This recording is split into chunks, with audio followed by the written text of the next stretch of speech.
Hello friends, this is Amrinder Tiwari and you're watching Bodhisattva GS. Dear aspirant, it's a high time. I hope you all guys are doing well in your study life and putting 100% effort and trying to leave no stone unturned for BPSC ADO examination preparation, dear aspirant. यदि आपने जो 30 से 35 दिन का समय बचा हुआ है इसको कंसोलिडेट कर लिया, स्ट्रैटेजिकली हैंडल कर लिया, तो निसंदेह आप बीपीएससी एडीओ एग्जाम को क्रैक करके you will be the part of administrative hierarchy of Bihar public service commission, dear aspirant. Dear aspirant, यहाँ पे कोई मैं नई स्ट्रेटजी वगैरह के बारे में बात नहीं करूँगा, कोई बहुत बड़ा हाथी पत्थर वाले की बात नहीं करने वाला हूँ, लेकिन कुछ यहाँ पे मिस्टेक्स हैं जो बच्चे साल भर 1.5 साल से करते आते हैं और लास्ट जो किलिंग इंस्टिंक्ट होनी चाहिए वो कहीं ना कहीं मिस हो जाती है और डीऑर्गेनाइज हो जाते हैं, डिसओरिएंटेड हो जाते हैं जो उनका लक्ष्य होता है, और उनका साल भर 1.5 साल का मेहनत जो है वो कहीं ना कहीं वेन में चला जाता है। तो आपको क्या नहीं करना है और क्या थोड़ा बहुत करना है इन 30 से 35 दिनों में, इसी के बारे में मैं बात करने वाला हूँ। जो आपका पढ़ने का तरीका है, जो भी आप जितना आवर डेडिकेट कर रहे हो, मोर देन इनफ है।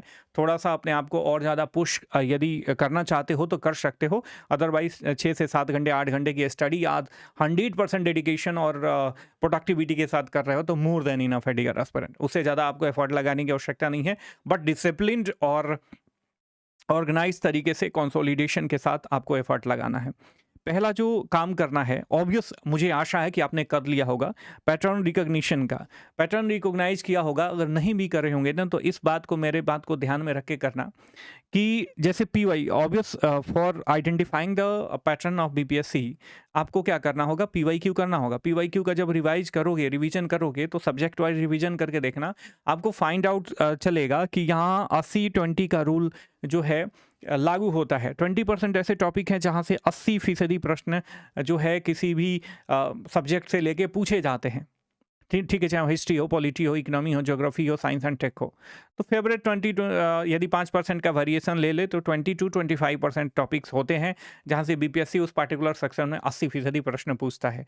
तो ऐसे टॉपिक को आपको कंसोलिडेट करना है, उसको छोड़ना नहीं है, बार बार रिवाइज करना है, जो भी पीवाईक्यू पूछा गया है उसको करना है, ये सारी चीज़ें करनी है। इसके साथ साथ देखो, आपके कुछ वीक स्पॉट होते हैं, डियर एस्पिरेंट।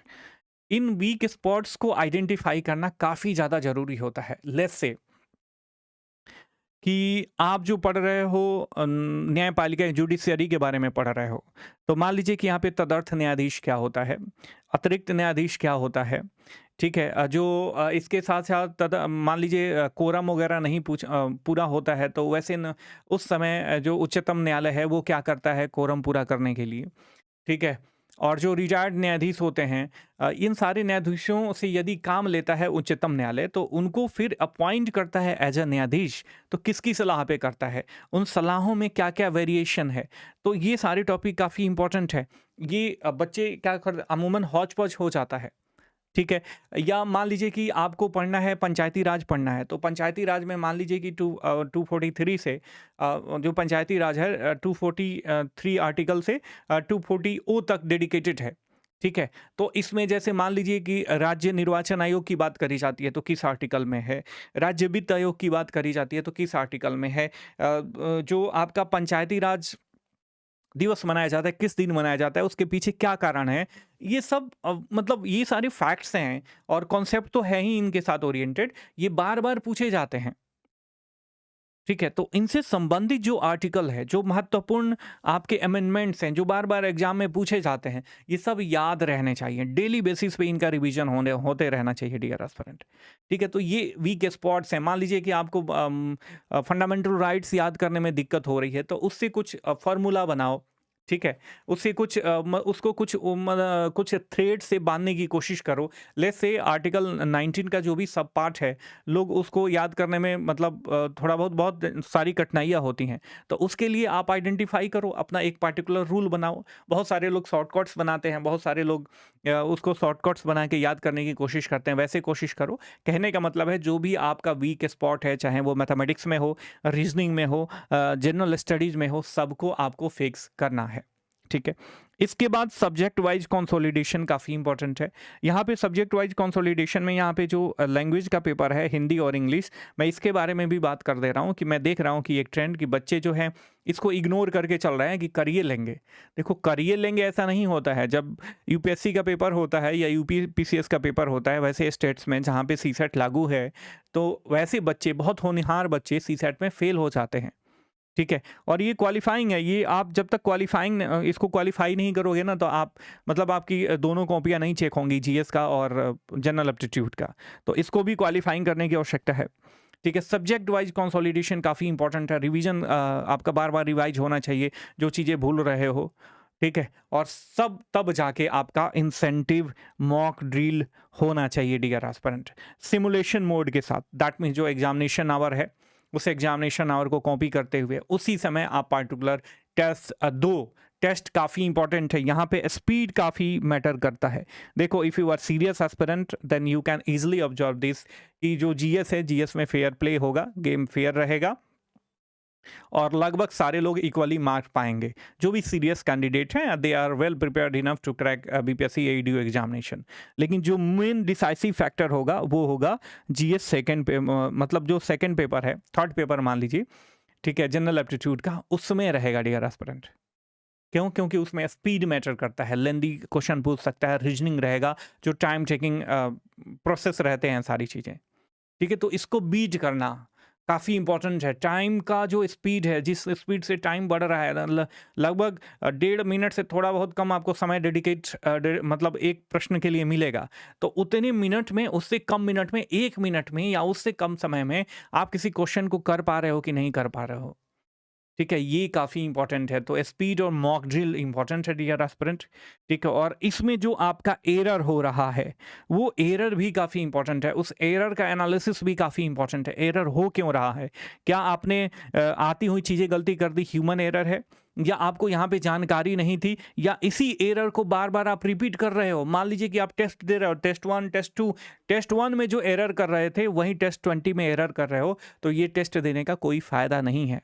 और सिमुलेशन मोड में दो, चाहे आप घर पे बैठ के बहुत बढ़िया, जैसे मान लीजिए कि आप यूथ पब्लिकेशन का निकलता है या अन्य पब्लिकेशन की भी जो भी टेस्ट सीरीज, जो भी आपको पसंद है, जो भी आपका पसंदीदा व्यक्ति है जिसके पास आप जुड़े हुए हो, जो टेस्ट आप अटैम्प्ट कर रहे हो, उस टेस्ट को रिगरसली दो, डेडिकेशन के साथ दो, ईमानदारी के साथ दो डियर एस्पिरेंट, ठीक है। जो चीज़ें बताई जा रही हैं, जो फीडबैक दिया जा रहा है आपको, उस फीडबैक को हर स्वीकार करो और वो गलतियां रिपीट ना हो अगले टेस्ट में, इसका ख्याल रखो।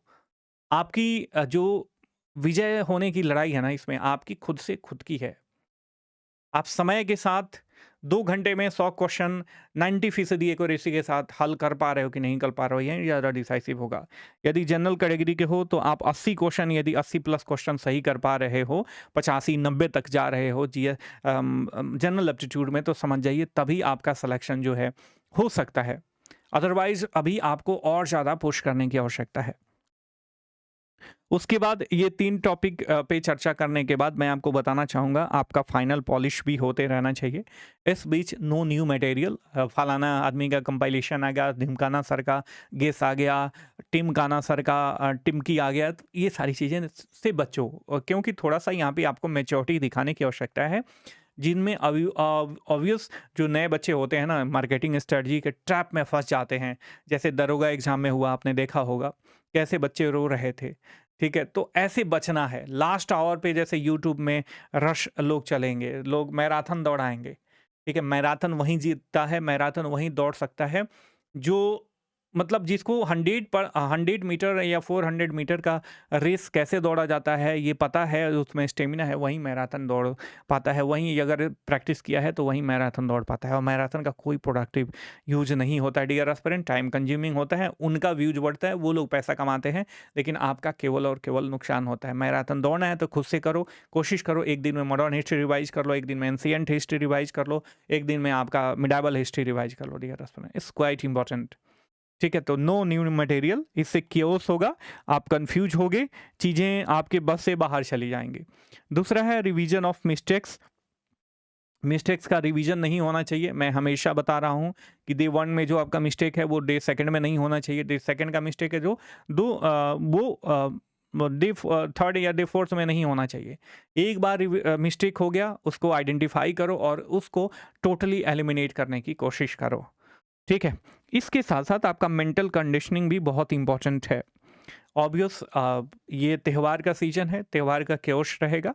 डिस्पाइट दिस आप कोशिश करो कि 5 से 6 घंटे की जो स्टडी आवर है वो हमेशा आपका होते रहे, ठीक है। ज़्यादा ओवर सैचुरेट होके पढ़ाई भी मत करो, ब्रेक ले लेके पढ़ाई करो। मान लीजिए कि 1 घंटा पढ़े और 10 मिनट 15 मिनट का ब्रेक ले लिए, फिर 1 घंटा पढ़े 10 मिनट 15 मिनट का ब्रेक ले लिए। ऐसे स्लॉट बना के 6 घंटे 7 घंटे 8 घंटे 10 घंटे जो भी आपको पुश करना है वो पुश करो, ठीक है। ग्रुप स्टडी से आप अवॉइड करने की कोशिश करो। हाँ, कुछ चीज़ें नहीं आ रही हैं, कोई आपका फ्रेंड जानता है तो 5 मिनट 10 मिनट का उसे समय लो, आधे घंटे का समय लो, उसे मिलो और डिस्कशन करो और उसके बाद फिर आ जाओ अपने रूम पे बैठ के पढ़ाई करो। 6 से 7 घंटे 6 घंटे तो बिल्कुल नहीं होना चाहिए, 7 से 8 घंटे की आपकी जो नींद है ये काफ़ी इंपॉर्टेंट है। ब्रीदिंग एक्सरसाइज करो, अच्छा खाओ, अच्छा पियो, ठीक है। फालतू का क्योस से बचने की कोशिश करो, सोशल गैदरिंग से बचने की कोशिश करो। ये एग्जामिनेशन आवर है डियर एस्पिरेंट, साल भर 1.5 साल आप क्या पढ़ते हो इससे कोई मतलब नहीं है।